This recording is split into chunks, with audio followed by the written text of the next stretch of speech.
السلام عليكم ورحمة الله تعالى وبركاته. خوتي المغاربة الكرام، فيديو جديد غنتكلموا فيه على هاد الفضيحة هذه ديال أن واحد الكرغولية لبسات قفطان تاع الفاسي في اليونسكو، في المعرض ديال اليونسكو اللي دار في باريس.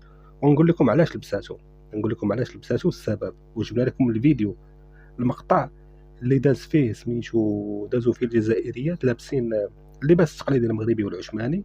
وغتسمعوا مزيان السبيكر شنو قال، المعلق شنو قال. تكلم لك فقط على الجمال والتقاليد، ما قال لك لا كراكو جزائري لا قفطان جزائري لا والو. بالعكس، فاش غيجي الوفد المغربي الاصيل اول حاجه غيتكلموا عليها غيقولوا لك القفطان المغربي من اليونسكو. شوفوا هذا الفيديو هذا ومن بعد نكملوا ندير واحد الخلاصه جميله.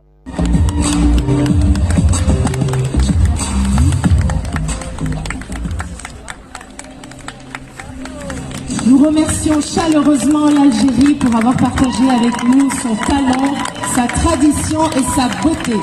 Félicitations. Continuons ce parcours en Afrique du Nord toujours, mais cette fois avec le Maroc. Le kaftan marocain est connu. كيف ما سمعتوا قال لك كنشكر الجزائر انها شاركت معنا الجمال والتقاليد ديالها معروفه. التقاليد ديالها مغربيه عثمانيه. نقطه رجع للسطر. ولكن فاش جاو غيجي الوفد المغربي شنو غيقول لك؟ القفطان المغربي. تعيا طير تنزل القفطان المغربي معروف، ماركه مغربيه ما عندك ما دير. وباقي سبحان الله دوك الناس كيدخلوا عندي كيقولوا لي القفطان جزائري حيت اصله عثماني. ما فهمتكمش كيفاش كتفكروا في هذه. كتقولي لا القفطان جزائري حيت اصله عثماني.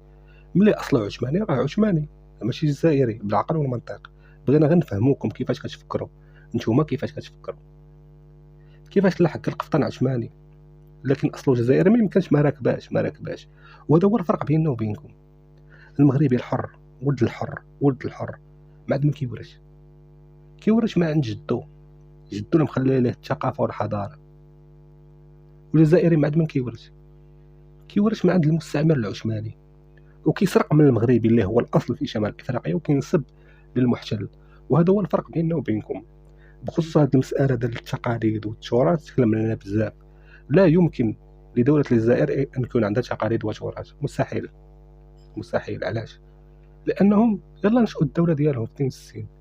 كيفاش دوله في 62 غيكون عندها التقاليد والتراث ديالها؟ مستحيل. التقاليد والتراث اللي تلقات في الجزائر اصلها مغربي عثماني، حيت هما اللي كانوا كيحكموا المنطقه. الجزائر عبر التاريخ راها ارض مغربيه، كنا متقاسمين مع التوانسه في فترات معينه. خداو التقاليد ديال المغاربه ومن بعد خداو التقاليد ديال التوانسه. جا المحتل العثماني خداو ما عندهم كذلك التقاليد. هادشي علاش ما عندهمش واحد المنتوج حضاري وثقافي. علاش ما عندهمش المنتوج؟ لانه لا توجد دوله لهم. ما عمرهم داروا دوله باش يكون عندهم تراث وتقاليد. كل شيء ما عند المغاربه، مع التوانسه ومع العثمانيين. وهذا هو الفرق بيننا وبينهم، وهذا هو الفرق بين المغاربه والجزائريين، والفرق كذلك بين التوانسه والجزائريين. بغينا نقول لك ان التوانسه تما تاريخ كبير. علاش كتلقاهم كيسرقوا من المغاربه وكيسرقوا من التوانسه؟ هذه هي الحقيقه.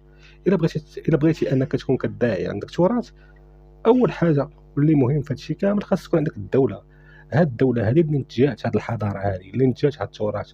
انت اصلا كدوله لا وجود لك. الشعب ديالك ما كنكروش الوجود ديالك، كان واحد الشعب ساكن تما، ولكن داك الشعب راه كان تابع للمغرب وكان تابع لتونس. هذه هي الحقيقه. طرتي نزلتي قال لك القفطان المغربي صافي سالينا. انت باقي الى يوم انك تجي وكتاخذ القفطان مع المغاربه كنصدروه لك. راه دوك اللبسات كامل اللي دازوا بهم في الجزائر داك الشيء راه كامل من المغرب. حيت هما ما عندهمش الانامل الذهبيه بحال المغرب، ما عندهمش. ودائما المغرب الاصل والباقي تقليد. راكم غير كتضيعوا الوقت على الجزائريين. عند راسك اجي وسرقت التصويره وحط عليها الضرب ديال الايميلي صافي راك ساليتيها. لا، الواقع شيء اخر.